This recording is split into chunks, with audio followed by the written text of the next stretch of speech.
Memorial Day weekend is less than a week away, and law enforcement officials are reminding people to be safe. Always plan a sober ride if you plan to drink alcohol. 6 years ago, one local man did not have a sober ride, drove drunk, and caused a deadly crash. It's a story we've been covering since that day of that crash. This weekend, that drunk driver is out of prison and helping to spread the message along with the only other survivor of that crash. A pair of Airwalk tennis shoes. That's what Rita Seha was wearing on her feet Saturday as she stood up and spoke in front of a crowd at Bethel Lutheran Church. Loved fishing, was a good mechanic. She was sharing her story, a story that begins in tragedy and ends in forgiveness, and a story that begins and ends with those tennis shoes. Yes, there's dry blood on the back of them from the accident. Rita was wearing those shoes on May 23, 2009. That's when a drunk driver fell asleep at the wheel and crashed into the van Rita was riding in. Her fiancé, 2 of her children, her grandson, and a close friend were all killed. That crash dramatically changed my life forever. Rita was the only survivor, and over the past 6 years, she's been learning to cope with her loss. From the funeral of her children, which took place at Bethel Lutheran Church. I had quite a tough time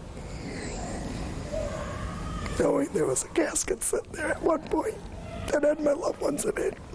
To the trial of the man responsible, Chris Frisch.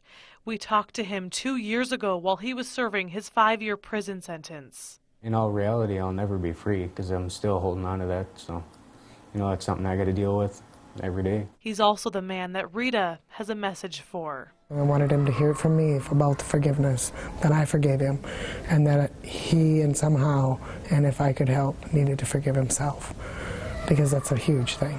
Terry's seat and my seat. Rita has spent the past 6 years touring the state, speaking to people about the dangers of drinking and driving. He made a bad choice to drink and drive one night, and that will affect his life and mine, emotionally and financially, forever.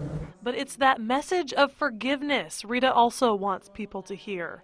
A message she shared with these students in Winona on Wednesday. A message she delivered with Chris, recently released from prison, standing by her side. My friend and my side partner as a survivor.